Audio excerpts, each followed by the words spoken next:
कोरेगांव की लड़ाई। कोरेगांव की लड़ाई 1 जनवरी 1818 में ब्रिटिश ईस्ट इंडिया कंपनी और 500 महार सेना और मराठा साम्राज्य के ब्राह्मण पेशवा गुट के बीच कोरेगांव भीमा में लड़ी गई। बाजीराव द्वितीय के नेतृत्व में 28,000 मराठों को पुणे पर आक्रमण करना था। रास्ते में उनका सामना ब्रिटिश ईस्ट इंडिया कंपनी की सैन्य शक्ति को मजबूत करने पुणे जा रही एक 800 सैनिकों की टुकड़ी से हो गया। पेशवा ने कोरेगांव में तैनात इस कंपनी बल पर हमला करने के लिए 2000 सैनिक भेजे। कप्तान फ्रांसिस टॉन्टन के नेतृत्व में कंपनी के सैनिक लगभग 12 घंटे तक डटे रहे। अंततः जनरल जोसेफ स्मिथ की अगुवाई में एक बड़ी ब्रिटिश सेना के आगमन की संभावना के कारण मराठा सैन्य दल पीछे हट गए। भारतीय मूल के कंपनी सैनिकों में मुख्य रूप से बॉम्बे नेटिव इन्फेंट्री से संबंधित महार रेजिमेंट के करीब 500 महार सैनिक शामिल थे और इसलिए महारों के वंशज इस युद्ध को अपने इतिहास का एक वीरतापूर्ण प्रकरण मानते हैं। पृष्ठभूमि 1800 के दशक तक मराठों को एक ढीली सहभागिता में संगठित किया गया, जिसमें प्रमुख घटक पुणे के ब्राह्मण पेशु, ग्वालियर के सिंधिया, इंदौर के होलकर, बड़ौदा के गायकवाड़ और नागपुर के भोसले थे। ब्रिटिशों ने इन गुटों के साथ शांति संधियों को तब्दील किया और हस्ताक्षर किए, उनकी राजधानियों पर निवास की स्थापना की। ब्रिटिश ने ब्राह्मण पेशवा और गायकवाड़ के बीच राजस्व साझाकरण विवाद में हस्तक्षेप किया और 13 जून 1817 को कंपनी ने पेशवा बाजीराव द्वितीय को गायकवाड़ के सम्मान के दावों को छोड़ने और अंग्रेजों के लिए क्षेत्र के बड़े स्वाधीन होने पर दावा करने के लिए समझौते पर हस्ताक्षर करने के लिए मजबूर किया। पुणे की इस संधि ने औपचारिक रूप से अन्य मराठा प्रमुखों पर पेशवा की उपनिष्ठा समाप्त कर दी। इस प्रकार आधिकारिक तौर पर मराठा संघ का अंत हो गया। इसके तुरंत बाद पेशवा ने पुणे में ब्रिटिश रेजिडेंसी को जला दिया, लेकिन 5 नवंबर 1817 को पुणे के पास खड़की के युद्ध में पराजित किया गया था। ब्राह्मण पेशवा तो सतारा से भाग गए और कंपनी बलों ने पुणे का पूरा नियंत्रण हासिल किया। पुणे को कर्नल चार्ल्स बाटन बरह के तहत रखा गया था, जबकि जनरल स्मिथ ने एक ब्रिटिश सेना के नेतृत्व में पेशवा को अपनाया था। स्मिथ को डर था कि मराठों को कोंकण से बचने और वहां छोटे ब्रिटिश टुकड़ी पर कब्जा कर सकते हैं, इसलिए उन्होंने कर्नल बोर को निर्देशित किया कि वह कोंकण को सेना भेज सके और बदले में आवश्यक होने पर शिरूर से सैनिकों के लिए बुलाएं। इस बीच पेशवा ने स्मिथ के पीछा से परे भागने में कामयाब रहे, लेकिन उसकी दक्षिण अग्रिम जनरल थियोफिलस प्रिटले की अगुवाई में कंपनी की अगुवाई से विवश हुई थी। उसके बाद उन्होंने अपने मार्ग को बदल दिया, पूर्वोत्तर की ओर से नासिक की ओर उत्तर पश्चिम की ओर जाने से पूर्व की ओर अग्रसर हो गया। महसूस करने के लिए कि जनरल स्मिथ उसे रोकने की स्थिति में था, वह अचानक पुणे की तरफ दक्षिण की ओर चला गया। दिसंबर के आखिर में कर्नल बूर ने समाचार प्राप्त किया कि पेशवा पर पुणे पर हमला करने का इरादा था और उसने शिरूर में मदद के लिए तैनात कंपनी के सैनिकों से पूछा। शिरूर से भेजे गए सैनिक पेशवा की सेना के पास आए, जिसके परिणामस्वरूप कोरेगांव की लड़ाई हुई। ब्राह्मण पेशवा की सेना में 20,000 घुड़सवार और 8,000 पैदल सेना शामिल थी। इनमें से लगभग 2,000 पुरुषों को कार्रवाई में तैनात किया गया था। जो सेना उस कंपनी के सैनिकों पर हमला करती थी, उनमें 600 सैनिकों के 3 पैदल सेना वाले दल शामिल थे। इन सैनिकों में अरब, गोसाएं और मराठों जाति शामिल हैं। अधिकांश हमलावर अरब थे, जो पेशवा के सैनिकों के बीच उत्कृष्ट थे। हमलावरों को एक घुड़सवार और आर्टिलरी के 2 टुकड़े द्वारा समर्थित किया गया था। ये हमला बापू गोखले, अप्पा देसाई और त्रिम्बक जी डेंगले द्वारा निर्देशित था। हमले के दौरान एक बार कोरेगांव गांव में प्रवेश करने वाले त्रयंबक जी थे। पेशवा और अन्य मुख्यालय कोरगांव के पास फूलशेर आधुनिक फूलगांव में रहते थे। नामांकित मराठा छत्रपति सतारा के प्रताप सिंह पेशवा के साथ भी थे। कंपनी बल शिरूर से भेजे गए सैनिकों में 834 पुरुष थे, जिनमें शामिल हैं कैप्टन फ्रांसिस टैंटन की अगुवाई वाली बॉम्बे नेशनल इन्फेंट्री की पहली रेजिमेंट के 2 बटालियन के 500 महार सैनिक थे। अन्य अधिकारियों में शामिल थे लेफ्टिनेंट और एडजटेंट पैटिसन, लेफ्टिनेंट जोन्स, सहायक सर्जन विंगेट, लेफ्टिनेंट स्वानस्टोन के तहत करीब 300 सहायक सवार थे। 24 यूरोपीय और 4 निवासी मद्रास आर्टिलरीमैन, जो 6-6 पाउंड बंदूकें के साथ लेफ्टिनेंट चिशोल्न के नेतृत्व में। चिशोल्न के अलावा सहायक सर्जन वाइली या वाइल्डी तोपखाने में एकमात्र अधिकारी थे। मूल पैदल सेना के सैनिक मुख्य रूप से महार थे। युद्ध कंपनी के सैनिकों ने शिरूर को 31 दिसंबर 1817 को शाम 8 बजे से हटा दिया था। सारी रात चलने के बाद और 25 मील की दूरी को कवर करने के बाद वे तलेगांव धामरेरे के पीछे ऊंचे मैदान पर पहुंच गए। वहां से उन्होंने भीम नदी में पेशवा की सेना को देखा। कप्तान स्टॉन्टन ने कोरेगांव भीम गांव तक चढ़ाई, जो नदी के तट पर स्थित थी। गांव एक कम कीचड़ की दीवार से घिरा हुआ था। कप्तान स्टॉन्टन ने उथले भीमा नदी को पार करने का एक झटका लगाया। एक 5000 मजबूत पैदल सेना, जो पेशवा के आधार से थोड़ा आगे था, उन्हें ब्रिटिश सेना की मौजूदगी के बारे में सूचित करने के लिए पीछे हो गया। इस बीच स्टॉन्टन ने कोरेगांव में नदी को पार करने की बजाय अपने बलों को तैनात किया। उन्होंने अपनी बंदूक के लिए एक मजबूत स्थिति हासिल की, उनमें से एक भीम नदी, जो लगभग सूखा चल रहा था, से एक दृष्टिकोण की रक्षा के लिए और दूसरा शिरूर से सड़क की रक्षा करने के लिए। अपने 5000 मजबूत पैदल सेना की वापसी के बाद पेशवा ने अरब, गोसाई और मराठा सैनिकों के 3 पैदल सेना दलों को भेजा। प्रत्येक पार्टी में 300-600 सैनिक थे।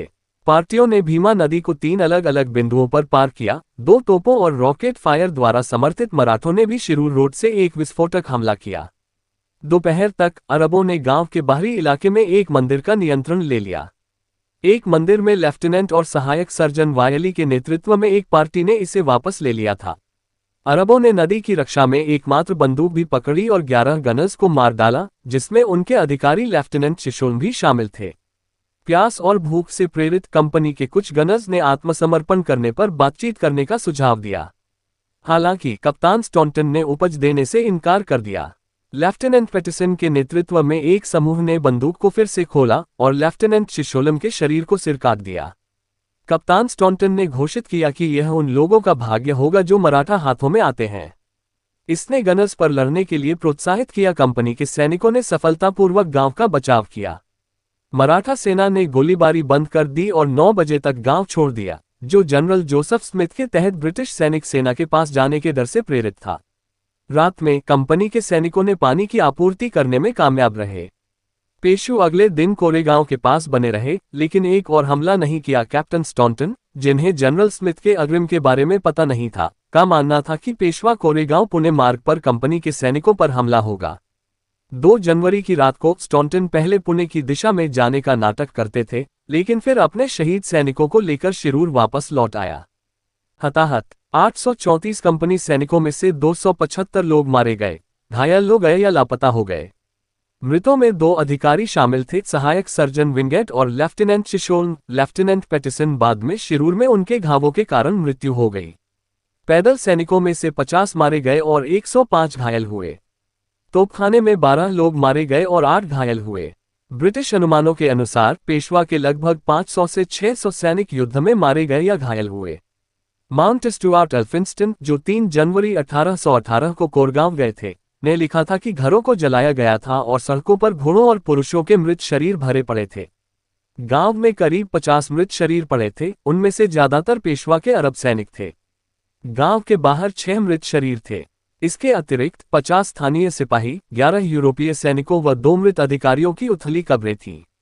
युद्ध के बाद जनरल स्मिथ 3 जनवरी को कोरेगांव पहुंचे, लेकिन इस समय तक पेशवा पहले ही क्षेत्र को छोड़ चुका था।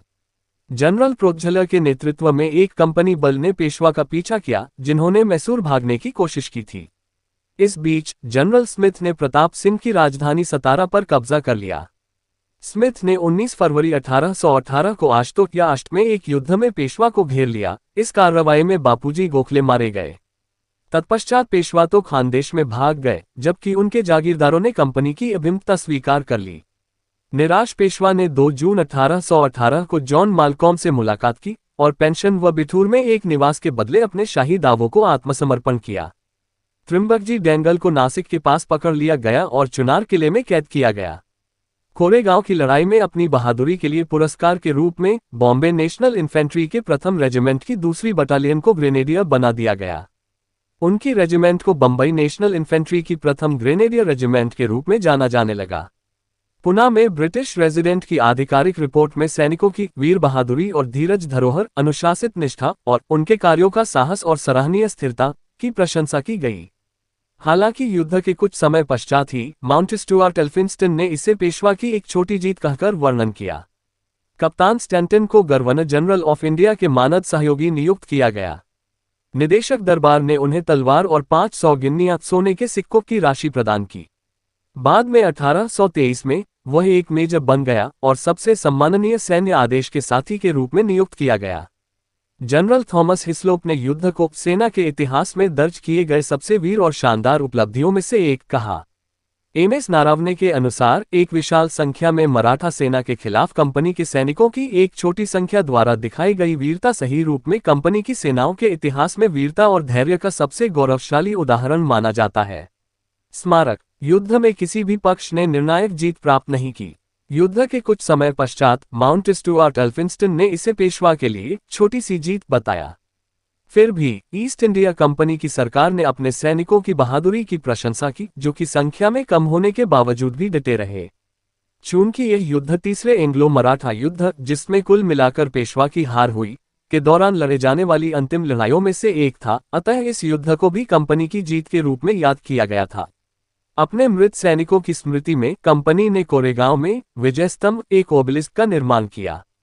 स्तंभ के शिलालेख घोषित करता है कि कप्तान स्टॉन्टन की सेना ने पूर्व में ब्रिटिश सेना की गर्वित विजय हासिल की। कोरेगांव का युद्ध और महार। कोरेगांव स्तंभ शिलालेख में लड़ाई में मारे गए 49 कंपनी सैनिकों के नाम शामिल हैं। इन 22 नामों को प्रत्यय NAC या नाक के साथ समाप्त होता है, जो कि महार जाति के लोगों द्वारा विशेष रूप से उपयोग किया जाता था। भारतीय स्वतंत्रता तक यह ओबेलिस्क महार रेजिमेंट के शिखर पर चित्रित किया जाता रहा। हालांकि यह ब्रिटिश द्वारा अपनी शक्ति के प्रतीक के रूप में बनाया गया था, आज यह महारों के स्मारक के रूप में कार्य करता है।